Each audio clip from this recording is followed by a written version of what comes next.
Chair. Okay, good morning, everyone.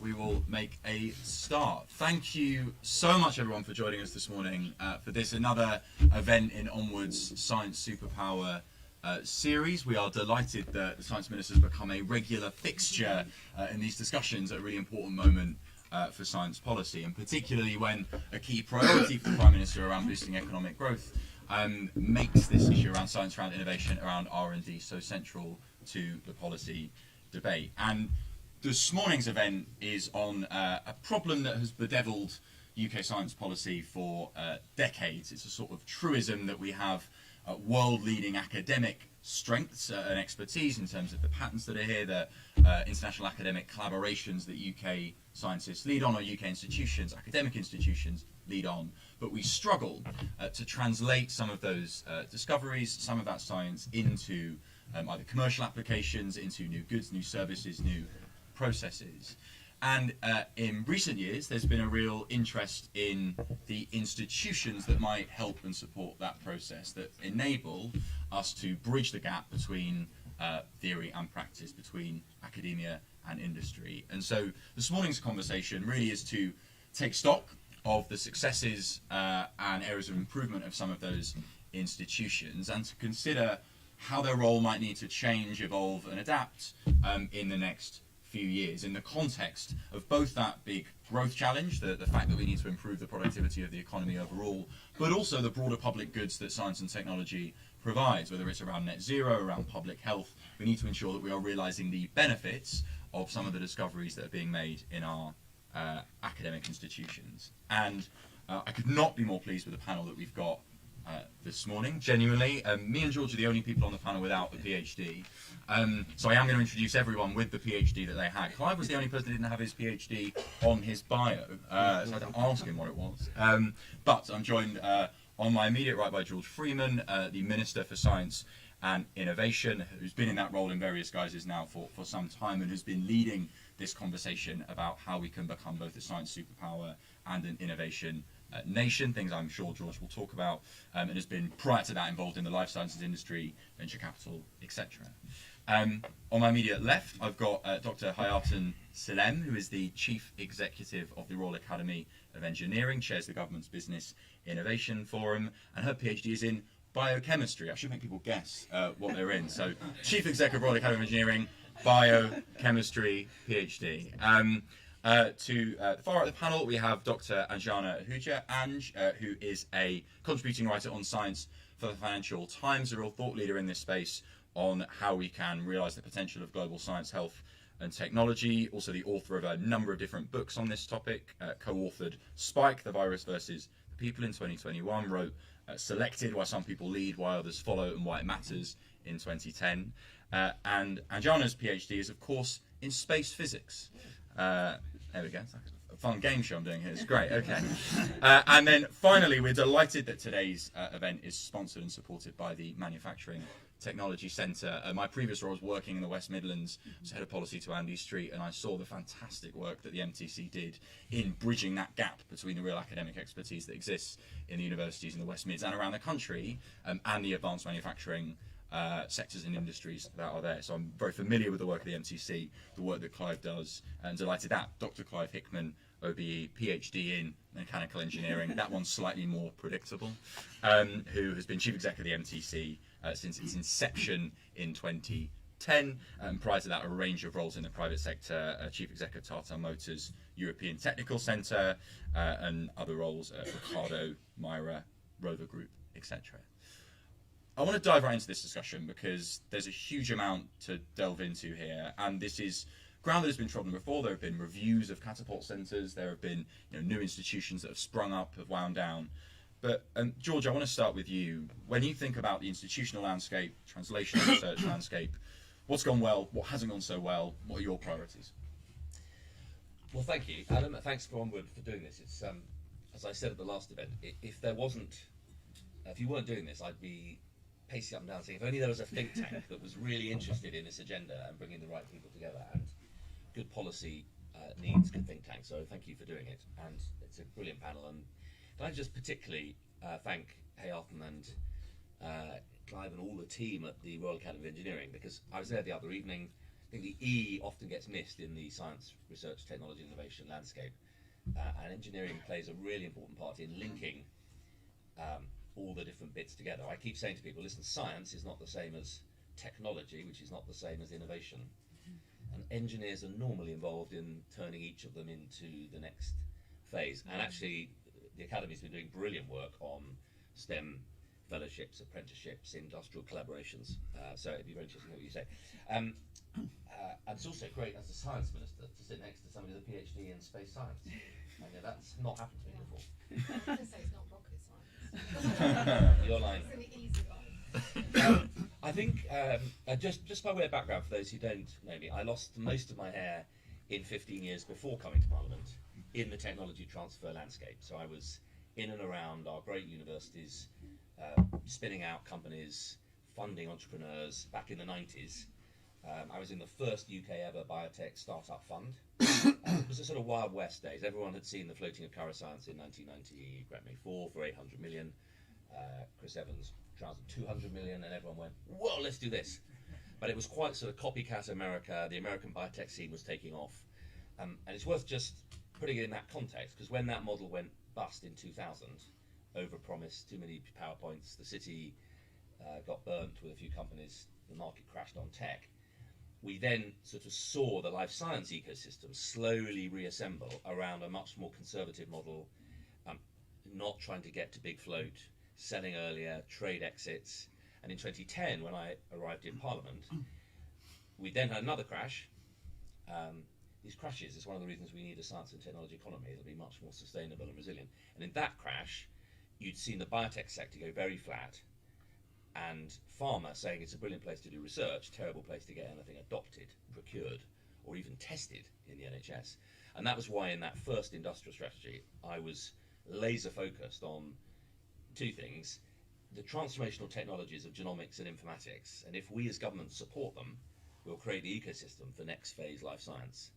And the companies can all, and did all, and have all responded around that. And I would suggest that that was only a £180 million investment in sequencing 100,000 NHS genomes, combining them with hospital data, in a project that has never been attacked in Parliament for selling any genomes, any data. It's a pretty bold project. But because we embedded it in the ethos and values of the NHS, and it was run by clinical scientists, patients have volunteered, that was a transformational project. And I think it's fair to say that, now if you look at biotech, last year UK biotech raised 4.5 billion in the City of London, private. That is it's about 1,000 times more than when I was in the sector. So I mean, we have really scaled up our early stage sector. And I think it's worth just saying that generally most people looking at the UK would say our spin-out ecosystem is pretty healthy. And our best universities have been pretty good at this for quite a while. They're all doing slightly different models. I think that's a strength, actually. They're competing. There are real questions about the fairness of the model, about the effectiveness of the model. And a great piece in FT this week just highlighting that, the days where aggressive VCs like me would turn up and say, we're taking 30%, 50% of this company. It's a very different game now, because the value models are different. Universities are much more sophisticated. So I think we just need to be clear what the problem is today. I saw the tech transfer boom, and it went from basically in the early 90s, the TTO, the tech transfer officer, it's a huge characterisation, but typically an old bloke with a beard in the cricket pavilion shed, sort of within sight of the bursar's office, who, when I went to see them, was piled up behind licence agreements and was a mine of information on every licensing deal that had ever been done. And then under the Tony Blair innovation revolution, we saw huge tech transfer offices set up, lots of people in their 30s with laptops doing deals. And then I saw universities they'd become cost centres. The university had to pay the costs of the staff and then ended up licensing very quickly in order to pay the cost. So I've sort of watched the TT revolution go through various stages. In terms of the landscape here, I won't list all the things that we're doing, but I'd be interested to hear where you think we're doing things right and wrong. Big point just to leave, I think, for the debate. If we're going to become a proper innovation economy and innovation nation, which is the mission I've set out, i.e. move from being a service economy with great science in amazing silos and incredible hotspots of innovation, but to move to being a much more strategic science, tech, research, innovation economy, then that ecosystem of how we spin out, yes, I think that's going pretty well. Scale up, how we attract much more industrial R&D through the catapults and through institutes. If you look at institutes like the Whittle Lab at Cambridge, doing extraordinary work on the front line engineers, on the front line of Jet Zero, next generation propulsion, clean jet engines. They pull in 10% of all of Cambridge's industrial R&D. I'm looking at labs like that and thinking, shouldn't they be institutes? Shouldn't a lab like that, like the LMB, have the sort of 5-10 year block funding and be able to grow into a more muscular institute? So there's an institute question. I'm working with Indro at Innovate UK to get the catapults, who I think are largely been a force for good, a real strength, they're very different. We want to grow that catapult network. We put a lot more money in, and I want us to attract much deeper industrial partnerships, because that was the idea. But then also going upstream, there's a huge amount of work around scale-up capital and the Scale-Up Institute doing good work. And genuinely, I think we're at a point where if we could get the right regime in place, and that's partly regulatory, partly procurement, and partly, dare I say it, Treasury tax incentives, I think we're poised to unlock a sort of new golden era of science and technology companies floating in London. So that Oxford Nanopore, 1.4 billion valuation 18 months ago, isn't a flash in the pan. And when I look at the portfolio I'm responsible for, the life science portfolio, there's about 6 companies now coming, and they will, if we don't move, they will go to NASDAQ. And they're all at sort of a billion valuation. In space, we've got quite a few coming. They're not quite at that level yet, but in quantum, in fusion, in AI, in agri-tech. And I think there are 2 big things we need to do. Just pump prime the city investor base. The analysts have gone from the days when I was operating. There were 5 or 10 buy and sell side analysts. We all knew who they were. If you wanted to float, you had to get close to them and find out where they had lunch. They've all gone, they've retired. The city's doing tech, quick tech, but longer term, deep S&T. So one of the fellowships I've suggested we create is the world's most prestigious Science and Technology Investment Analyst Fellowship here in London, and take the top 10 fund managers who want to do S&T and the top 10 S&T commercialisers and embed them in the most fantastic fellowship in the UK, and they can see the pipeline and see the city. And we're working with the Treasury on the tax piece. I think if we get a pump priming model like the early Catalyst Fund that I designed in 2010 for early stage biotech, for pre-IPO, and I'm thinking kind of if you're raising $500 million in the city in a pre-IPO round, it's led by a sophisticated investor, you're in the UK, basically in receipt of R&D tax credits, and you want to float. Could we as HMG through British Business Bank say, well, we will come in as a follower investor for 20%, take the risk out of the syndicate, and help you float. And something like that with a bit of CGT taper relief to encourage investors to hold on longer. I think once the first few float, I think the old city engine will pump and start pumping like an old diesel engine, and then hopefully like a clean engine and a fast engine. And I think we could unlock 10 years of extraordinary floats here and stop being the incubator for NASDAQ. We can probably let a few companies go to NASDAQ. I don't think we should be too prescriptive about it. But unless we connect our city to our incredibly rich S&T base, I think we're just going to be the world's incubator, not the world's grower, developer, tester, and regulatory leadership hub, which is what I think we ought to be. Thank you, George. Hayatan, let me come to you on this question. So, huge amount there about bridging that gap, kind of new ways of getting finance, particularly in some of these firms. What, from your perspective for the Institute, what do you see about the role of technology and innovation centres in that landscape? Thank you, and just to say how much I'm appreciating this love in engineering. I mean, well, may this continue. Well, let me try and address the kind of problem statement that you and George set out by focusing in on 2 questions. Why do ticks, as I'm going to call them, speed matter, and how can we extract more value from them in the UK? So first of all, I know it's obvious, but it's worth remembering the economic and societal benefits that we will all attribute to investments in research are not guaranteed. They can't be taken for granted. They depend on the flow of research insights through development, engineering, and innovation into products, services, infrastructure that in turn create jobs and economic and social value that we then experience.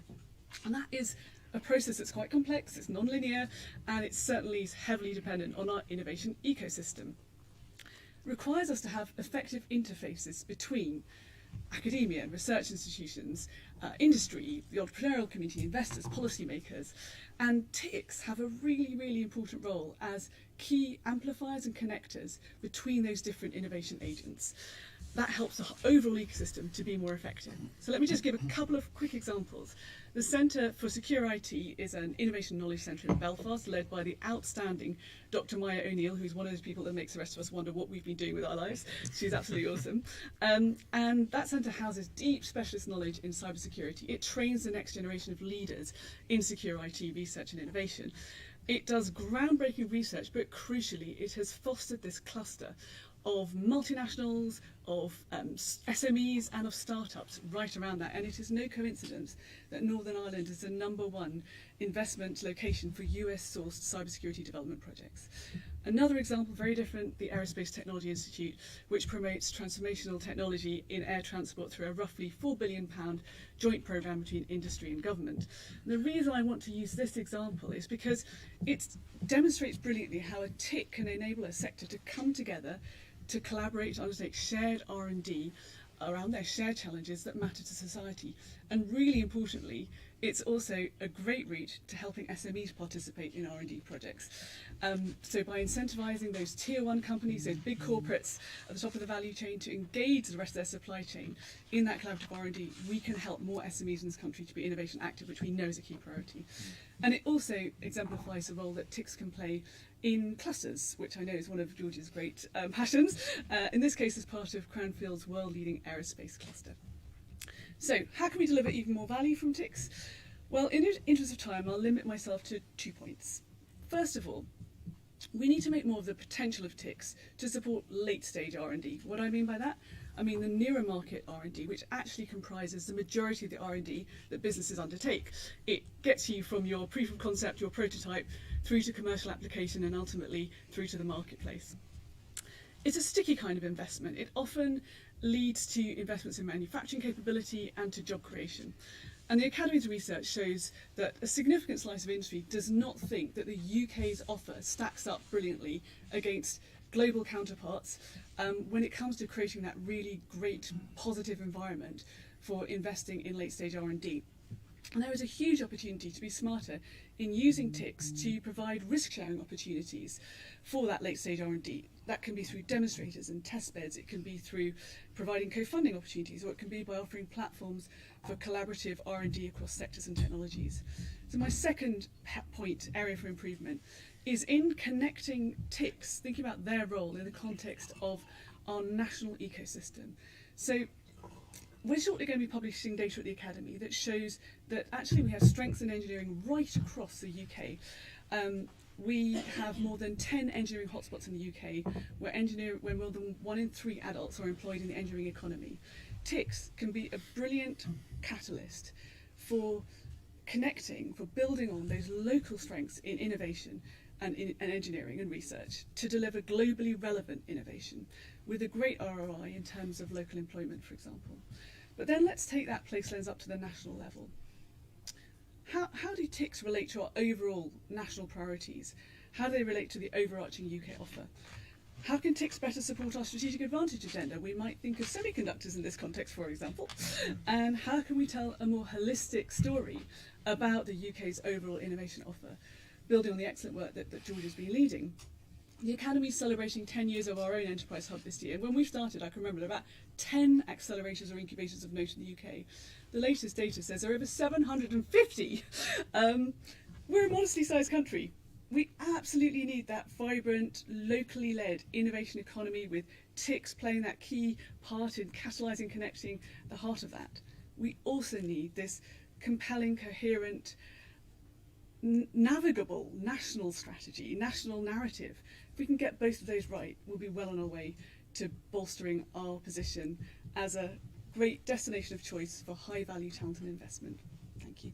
Fantastic. Thank you, Ayrton. There is things I want to dive into there, but I'm going to kind of hold my questions and then abuse the position of chair once everyone's spoken. Angela, let me come to you for just some opening thoughts on this topic. To what degree are improving our technology and innovation centres, TICs? We should have had a kind of appendix for this. S&T, Science and Tech, TICs, Technology and Innovation Centres. Indeed, and your thoughts? Yeah, can everybody hear me? Yeah, lovely. So I'm going to be a slightly inconvenient panellist here, and say, well, first of all, I don't have anywhere near the expertise that George has, Hayatun has in this, and Clive. But I'd come to it as a more sort of bird's eye view of someone who's close to science, close to researchers, and close to people who have then gone on to set up companies and spin them out. And I think they are the people you need to talk to try and work out what we need to do to get to scale up, I suppose, is what we're talking about. So in some senses, I think we're looking in the wrong place, because actually I think Innovate UK does a pretty good job of, if you talk to most people in research, they give a quite clear pathway. They're a clear sort of organisation. They know what they're about. They've experienced what they do. The old technology strategy board, and I think the UK also has great ideas. There's no doubt about it. It is a science superpower now, and spinning them out is not a problem in terms of getting from a research lab into even if it's via an incubator, accelerator, you can get those early stage companies. And my worries are twofold. Is that one is scaling up, which we've talked about. It's getting from those really young companies and scaling up. And some of that is to do with the financing. So if you have venture capital, they tend to, you can get to a certain stage, and then the VCs want out. So you kind of, they generally want to sell. So you've got a barrier there. You've also got, there's no point having goods and services if you can't sell them. So there is a limit. Your commercial environment is actually quite a limit to what you can do in terms of what you can manufacture. If you have barriers to trade, and obviously I don't need to mention the obvious one, you also have barriers to labour, skilled labour. And those actually, I was talking to an entrepreneur who makes a very high-tech instrument. His two biggest problems are barriers in Europe, which means that they're either opting not to sell, or rather it's making everything difficult because they can't get the skilled labour that they need. But it also means that because they use components from different countries, each time they go in and out of the country in order to assemble a high-tech product, they have to pay customs. So that's an obvious one that I think is, you can sort of fiddle about at the beginning all you like, but if you can't scale up, it's a problem. The second thing I worry about, which again is slightly allied to this idea, is the pipeline. So it's about keeping Britain as a welcoming place to come, because so many of the entrepreneurs I know actually are not British. And when you look at it's about looking holistically. So I'm really worried about the drop-off in foreign students, because they have been a real pipeline for wealth and prosperity in this country and drive and entrepreneurial sort of ambition. So I'm slightly worried about that. And actually, one of the things that someone did say to me was that if one of the first consultations you have as Global Britain is whether to bring back imperial units, people think you're actually a basket case when it comes to science and technology. So I know these are not easy things to hear, and we probably are quite in agreement on things like that. The other sort of two quick points to mention are I worry a little bit about the golden triangle shows that we can do R&D and innovation and getting the ideas out there. They're not a problem.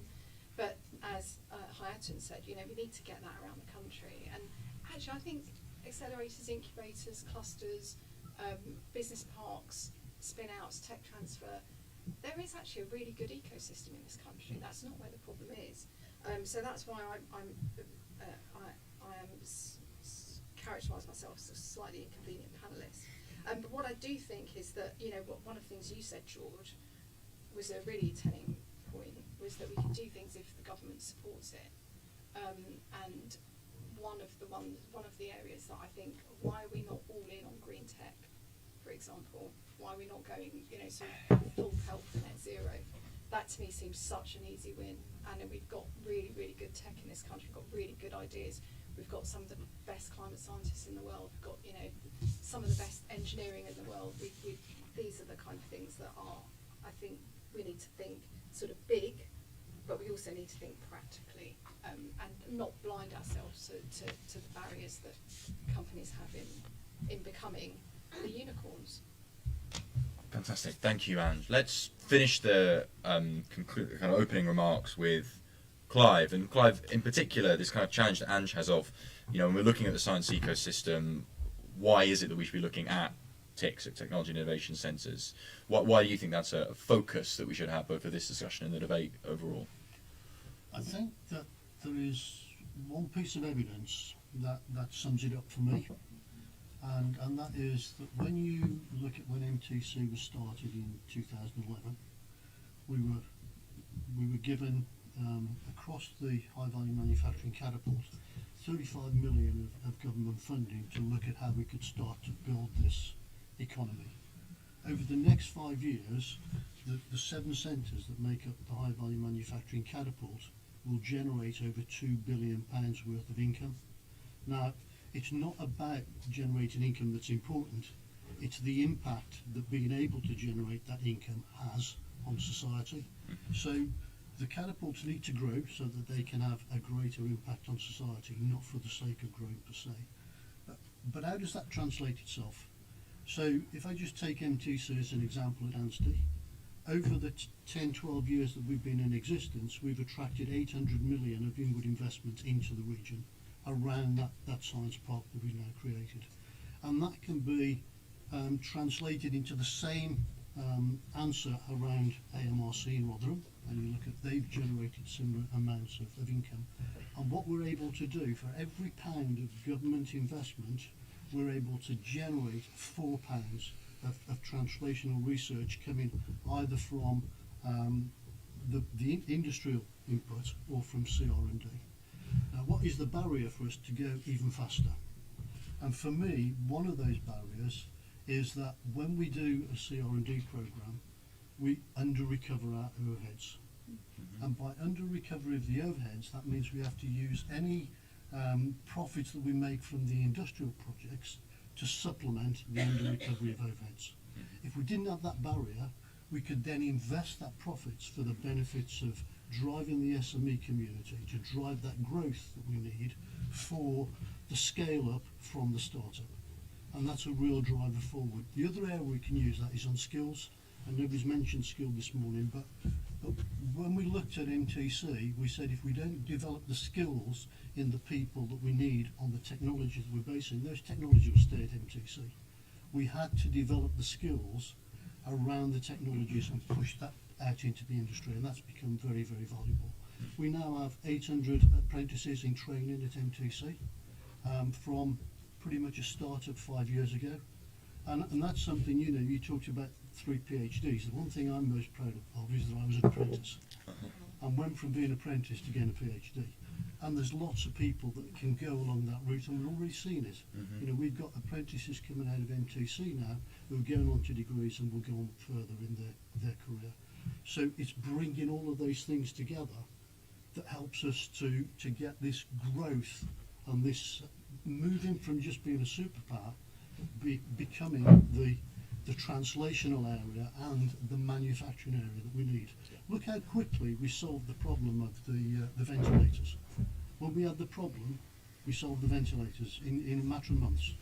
We have the capability to do that, and we need the support from government to be able to drive that forward for the future. Thank you, Clive. And can I just ask as a follow-up, so you've obviously done a lot of work in the Midlands, in the West Midlands, kind of a good advert in terms of the levelling up agenda for what technology and innovation centres can do. How do you think about the role of the MTC in a particular place? So obviously you have a national impact in terms of organisations that you work with, but also very engaged in West Midlands industrial strategy. How do you balance those priorities, that conception of what your organisation does? I think it's really important that whilst MTC is headquartered in the West Midlands, we don't lose the fact that we have an operation that is almost 20% of our business in Liverpool. We have a training centre in Oxford that George, you remember you came to see in the UK AEA site. you know, that. So what we're looking is how can we spread the capability of MTC around the UK. Also, how can we spread the capability of the other centres around the UK, the other catapult centres in high value manufacturing catapult. And then how do we look internationally? And internationally is important, not because we want to give our skills overseas, but it brings in more inward investment to the UK, it brings in more export to the UK, and the profits can then be used for the benefit of UK PLC. Oh, That is one thing, actually, that the investment is the lowered investment because of our skill shortage. Is that various people I've spoken to, they say that is a real barrier, is that you cannot get the skilled people you need. And it's and that makes global recruitment important because you can't always, we just don't have the stock of skilled, especially highly skilled people that you want actually to produce those really high value industries. I mean, you think about if you read this, how much FROs was pulling in, 100 billion in revenue. Was that profits? I can't remember. It's ridiculous, but they need really highly skilled people to do that. So I'm the IOP, the Institute of Physics, obviously of which I'm a member, produced a blueprint on this recently, and actually a lot of that was how could physics contribute to the prosperity of the country and productivity, and it was skills was a really big aspect of that. At the risk of being a really unruly panel, can I just jump in? absolutely, go. Yeah. I'll fade into the background. Sorry That's about fine. this. Just a couple of reflections building on the comments from colleagues. I think that one of the things that's frustrating is that we can see, those of us who've been out and about, can see these extraordinary pockets of excellence, these regional local strengths. But what is hard is for global investors and potential global talent who might come to UK to see beyond the Golden Triangle what's on offer. And I think we've got to be smart about how we market that and make it easy for people to look in and see, to use a phrase I often use, that we are an innovation supercluster in the UK. And actually technology and innovation centres can be brilliant ways to kind of raise the visibility of our commitment to a certain area. So they do get noticed. A substantial investment in a new technology innovation centre is the kind of thing that's recognised in the global network around us. And that's also a very attractive place for top talent to work. So for example, in engineering, you love working at that interface between industry and research, and an excellent tip. I mean, we get told by people who are now extremely distinguished that their formative years were in industrial research labs, were in what were the national labs. Though that can be a hugely fulfilling activity. So I think we shouldn't underestimate the importance of those ticks to kind of provide that extra point of visibility around some of this fantastic activity that's happening kind of under the bonnet in the UK. Yeah. Can I just follow that? You can. Can I ask you an additional question on what your follow-up's going to be? Because I want to be that awkward person that asks about politics in a kind of policy-focused conversation. And Onward are very, we are moving into this science and technology space both because it's fascinating in terms of policy, but also because it is undervalued in our politics. And one of the challenges is, as Ayton says, there are these pockets around the country, and they're not very visible to investors. They're not also very visible to voters. That it can be quite difficult to get big public support for science and technology and R&D types of investment. So when you're making a case to fellow ministers and to others that this is something that can be politically important, how do you make that case? How do you argue that these are the sorts of things, as we're approaching an election, that should be prioritised? Yeah, thank you. So brilliant comments. I just want to pick up so on the funding point, just so everyone's really clear. UKRI have had a 35% uplift over these 3 years. Innovate UK, I got a 50% uplift, and the catapults have had a 36% uplift, 1.6 billion funding.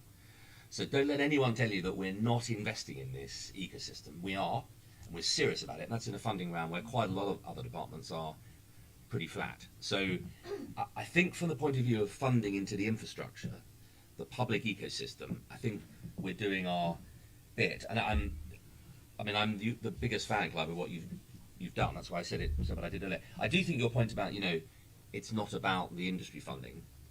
It is about that, actually. And my whole point, just to clarify those who haven't heard me give the speech, we're not a science superpower. So the way I've set this out is we're a science powerhouse, i.e. we win the prizes, I've defined in my speech in Kyoto in Japan and here at Onward 2 weeks ago, to be a science superpower, my argument is you have to be five things. One, world-class science. That's the bit we do. You also got to do two for global impact. You've got to describe problems. You've got to go and solve them. Prevent the ice melting and clean up space and clean up the oceans. Three, you've got to build global talent paths. So our best can go internationally and the best internationally can come here. Not try and do this behind a Home Office visa wall. Four, you have to attract much more industrial R&D. Absolutely. China's at 240 billion a year, folks. America's at 180. If you add on the defence bit, we showed 300 billion. We're going to 20. Brilliant. But it better be the best 20 billion in the world, UKRI, and we better turn it into 3-4x through industry. So I do think the industrial money really does matter. And if we take our eye off that ball, we will end up being a small science powerhouse rather than a global science super. And the last thing is to defend the values of great international science, and that means intellectual property. It means respect for free thinking, critical thinking. You can't have universities where no one can actually criticise anyone. That is not how great science gets done. So there's a whole bunch. That's the science superpower bit. My argument is, to be clear, we're not a science superpower yet until we do the 5 other things. And my other argument is we won't be one unless you're also an innovation nation.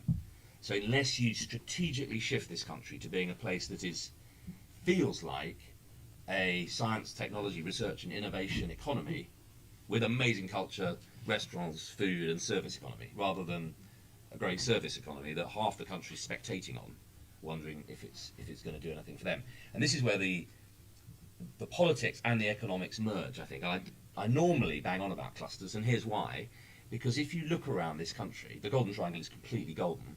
Actually, in the new emerging technologies, in agri-tech, the clusters are Norwich, Aberystwyth, Kent, Worcestershire, Scotland. If you look at space, it's Cornwall, Glasgow, north of Scotland, Launch, Leicester Space Park, Compound Semiconductors, South Wales, Cancer and Advanced Manufacturing, Belfast. And we're mapping the clusters. And my first big reform in Bays is, can we stop thinking that just by announcing vertical pots of money, that the poor bloody infantry on the ground have to run round with a bucket trying to work out which pipe it might come out of? Can we think a bit more strategically, please, about the clusters in which this stuff is actually happening? So we'll shortly be launching an integrated cluster mapping tool. And of course what happens is UKRI can tell us where all the money on research goes, and Innovate can tell us where all the money on Innovate goes. No one in government yet is tracking where all the private money is going. So I've insisted we build that in. And it'll be a tool that both policymakers but also local leaders define the clusters as places in which people take risks in pursuit of opportunities. And if we can identify the barrier, why is the compound semiconductor cluster gone red when it was green?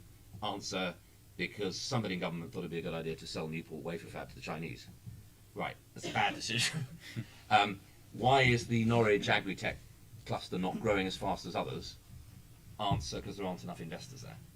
And once you can start to get a handle on why not, then we can make much more targeted interventions. And I actually think the skills piece, all my cluster visits, the same message comes through. In County Durham, a brilliant place. I was there 25 years ago on coalfield regeneration. It's now becoming a science park.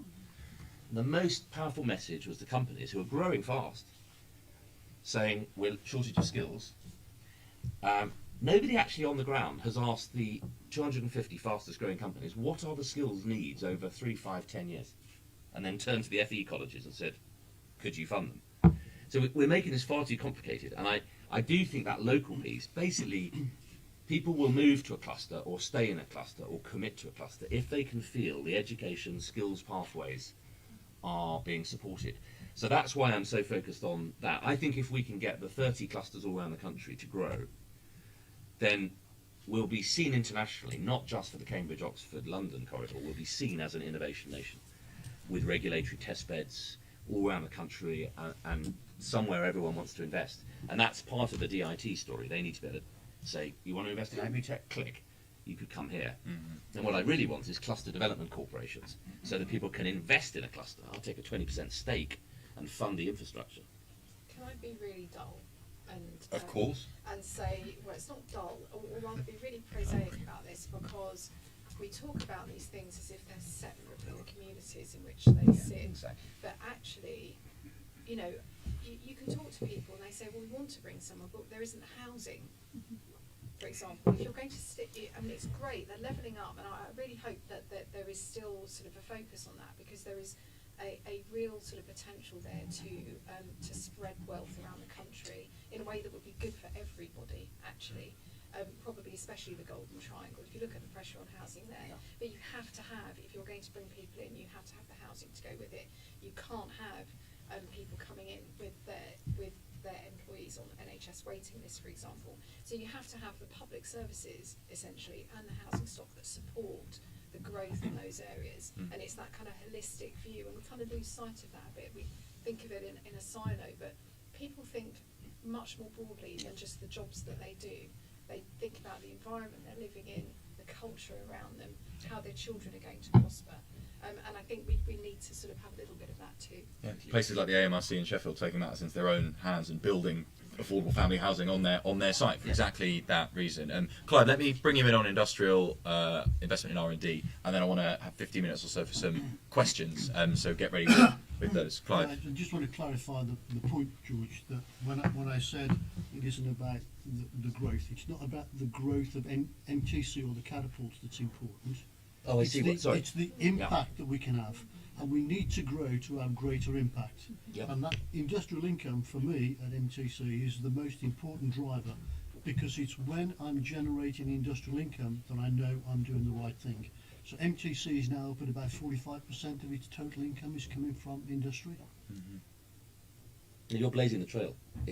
Hopefully. I want all the other catapults to do the same. Exactly. So we're definitely driving the industrial, and we're leveraging about 4 to 1. Yeah. So every pound of government money, we're generating £4 into the region. There we are. You're blazing the trail. That's the quote for the website. That's what we've got to put on there. Okay, very good.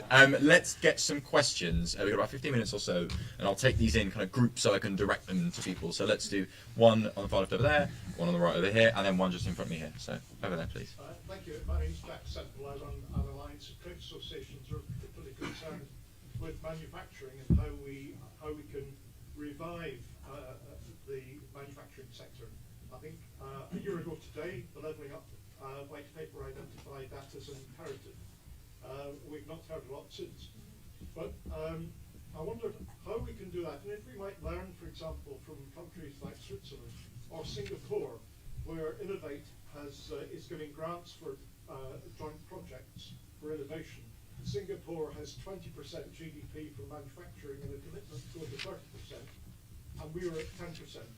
Can we learn something from Switzerland and Singapore, which are known as service economies, but actually are based on manufacturing? Brilliant. Thank you, Jack. Question from the right over there. Hello, Sam Richards. Thank you, George, and for all of this brilliant discussion. Historically, a lot of the businesses that have come out of research, Where you're from? Ipquest Consultancy. Historically, a lot of the businesses that have come out of science, technology, innovation, and research have been from very idiosyncratic research that wasn't financially incentivized.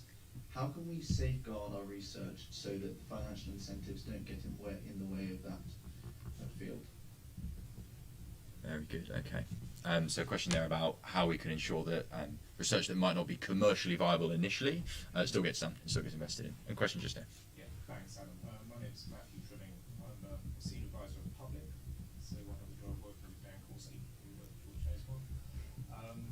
But like George, also I've got a background in private equity, and currently I'm doing a bit of work with NTT, looking at their foreign direct investment strategy into the UK. You referenced your speech in Kyoto in your time in Tokyo. It'd be interesting just to hear a few observations on things you might have taken away from that in terms of learnings or insights. And then just picking up on the comments about, persuading people to float in London or the UK rather than on NASDAQ.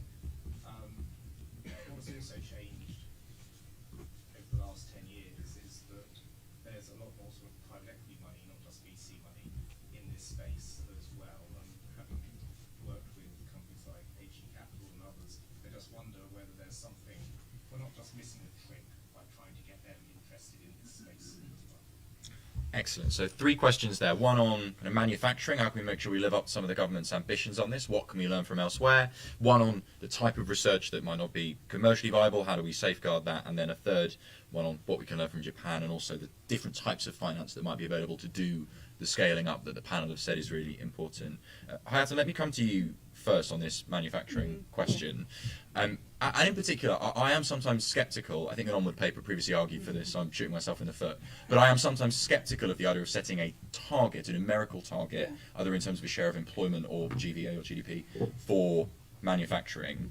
Is there value in that sort of approach, and what have you seen from overseas in what works in expanding manufacturing? Well, I think there's a whole other conversation around incentives and targets, which I'm slightly going to duck.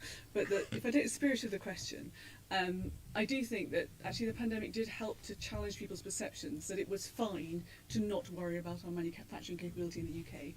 And I think that, combined with the complex geopolitics that we're now facing, is helping make us more aware of the fact that our domestic capabilities that underlie our security, competitiveness, productivity, safety, actually do require us to have certain manufacturing capabilities in the UK. And actually your ability to advance in an area like semiconductor at the sort of just the technology end is influenced by your capacity to have that advanced manufacturing capability coupled to it. I also think that there's a sort of almost counter movement, which is that in the context of the pandemic, people became much more aware of the value of having community-led capability. And if you think about circular economy, there's a very different model where we do value local manufacturing capability and the ability to not have to send a component part around the world 5 times before it makes it into a product. So I think that we have shifted in the UK. A country like Singapore is an extraordinary example of a country that has really taken a kind of purist approach to industrial strategy based around human capital, where they absolutely do see that that the skills of the population, their digital capability, their engineering capability, and their future security all depend on that value chain through from research into manufacturing, underpinning other service components of their economy. We're not Singapore, but I definitely think that there has been a shift, and we need to then follow through on that to challenge ourselves on whether the policies that we're putting in place do reflect that. Clive, so on that challenge then, a year ago today, Levelling Up white paper, manufacturing, something we should be running at. Have you seen enough progress from the government? Would you like to see more? I would always like to see more, but I think we've seen some good progress from government, and I think if you go back to when we set up the high value manufacturing catapult, we modelled that. Somebody said, do you look at what other countries do? We modelled that on what they did in Germany through the Frown Office.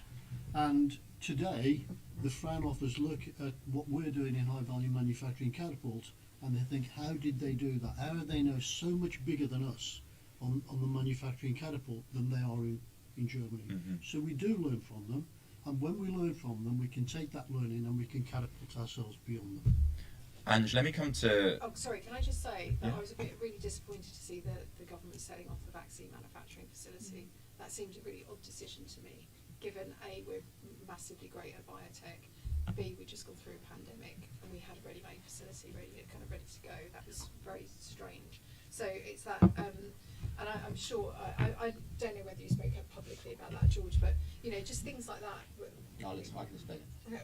Okay, well maybe you can, but Well, you might not like the explanation, but I do. Yeah, no. Am I alone in thinking that was an odd decision? No.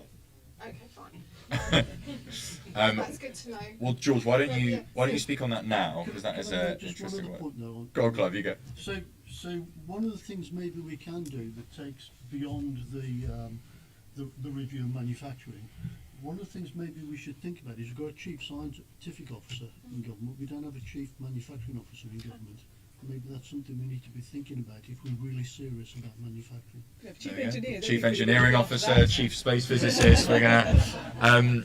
George, let me come to this question about chief engineering and manufacturing, of course. Good indeed. Good indeed. Can I do that rare thing a politician answers the question? I was going to. Yes, please. That's exactly what I wanted to go for. Yes. So let me take Sam first. The Discovery Blue Sky bit. It's really important, Sam. And I've been, anyone who's followed my work, I'm constantly insisting, because everyone thinks, well, he was in science and technology, venture capital, he won't get blue sky. I totally get. The whole thing is built on the foundational discovery science. That's why it's number one in my definition of science superpower, you heard. And it's key, it's absolutely key. And there is a problem, I think, that across our research ecosystem, we're not creating enough free space for people to do really bold science. And that's why in my people speech last year, you heard me say, if we're going to attract the best people and keep the best people, the worst thing to do to an early stage career scientist is put them on a hamster wheel of short-term funding through a very bureaucratic system. And that's why something like the Max Planck Fellowship, 10-year fellowship, fully funded, with a research assistant, those big flagship fellowships are completely key. And that's why in the Horizon Plan B, I've put fellowships at the heart of it, because we need to significantly improve that. But we're also, it's why we're doing ARIA, which is quite a bold move. I've £800 million ring fenced into a free agency, the Advanced Research and Invention Agency. And I'm genuinely not telling them what to do. I've recruited Elan Gur and Matt Clifford. We've given them freedom. Kate Bingham's on the board. I'll cover them in Parliament. I hope they fail on some programmes. If they're not being bold enough. But that is catching some eyes around the world. The Brits have created a really free diamond. I sort of call it the Mars rover of UK science. It's free to go off and discover. It's a very exciting piece. And the research councils, bear in mind, in the UKRI ecosystem, the MRC, the BBSRC, they are still supposed to be driving deep academic research. They're the pillars of discovery science. And the UKRI top cat is there to do the interdisciplinary, the joined up skills, and support the economy bit. So I think we're getting there, but it is a balance. Jack, on the manufacturing piece, look, we completely get it. I mean, just hands up.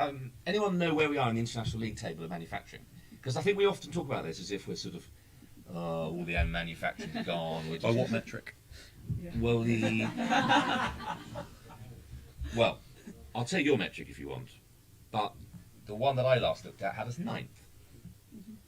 And the point is, in life sciences, everyone thinks it's just about cells. It's about advanced manufacturing of drugs. It's about advanced manufacturing of injections, syringes, digital health, automatic stents. This is manufacturing.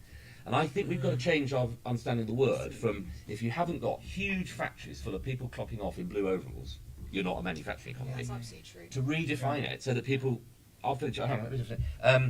And when I went to Singapore and to Switzerland and Japan, and I'm going to the R&D economies to deepen bilats with them, very interestingly, all those agreements are in 3 bits: deep science, commercialisation, and government policy. And I'm doing all of them in the same, so it's a grid. We'll all end up. And very interesting, what they really, really want is access to some of our deep science on this second pillar, our catapult testbed space for being able to test things out, and the regulatory piece. And I think we've got a huge opportunity to set some regulatory standards around this internationally.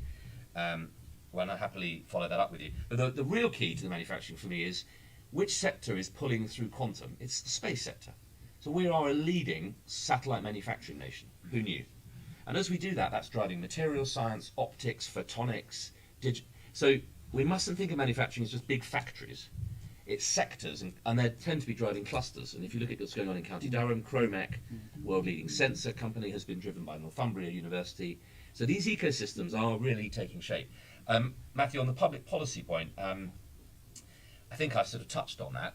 It was very interesting in Japan. They basically haven't grown for, they've sort of grown, but not really since 1986 or 7. They've still got telephones with cables.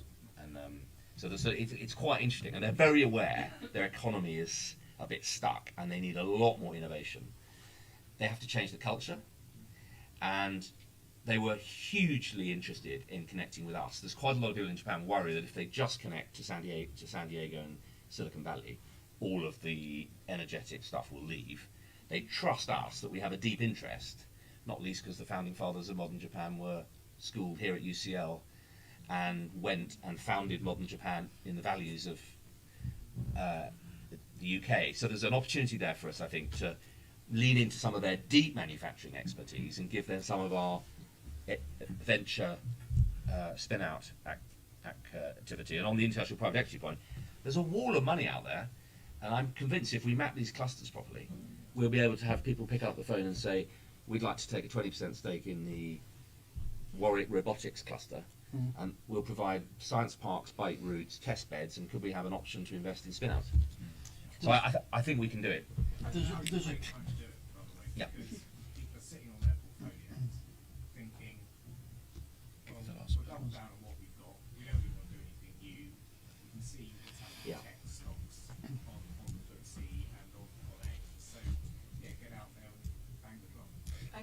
just quickly talk to your point about science, because that is something that I'm obviously deeply invested in. But the Horizon was our big access to big science, actually. But that was a really cool bit. And the important thing, and what people don't often realise, is that companies have links with Horizon too. So there are companies that have lost being, or they may not have lost them now, but they are becoming less visible as Horizon partners. And while I think RE is great, and it's really important that we do that high risk research, it's also important to realise that big projects, if you think of something like nuclear fusion, it's quite tough to do those as a single nation. So you really need to focus, even if we don't have the collaborations that we used to have before, we do need to make sure that we're part, science is collaborative essentially. So we need to make sure that there are alternative avenues for accessing those big projects. Very good. Clive, I'm going to give you the final word, and then I think we're going to need to wrap up. I just following up from what George is saying about clusters, and we've got one great example where there's a company called IPG Photonics, which is the largest American laser manufacturer, has set up on site at Anstey next to MTC, because they've declared that Coventry will become the laser capital of Europe. There we are. Let's hope we can do that. Coventry is the laser capital of Europe. You heard it here first. I've got 3 quick thank yous. One, a massive thank you to the Manufacturing Technology Centre for supporting this event. We're really grateful for them convening this sort of discussion. A second thank you to you all, both in the room and streaming at home, for coming along and for engaging in this discussion. And finally, a big thank you to my fantastic panel. Round of applause to all of them, please.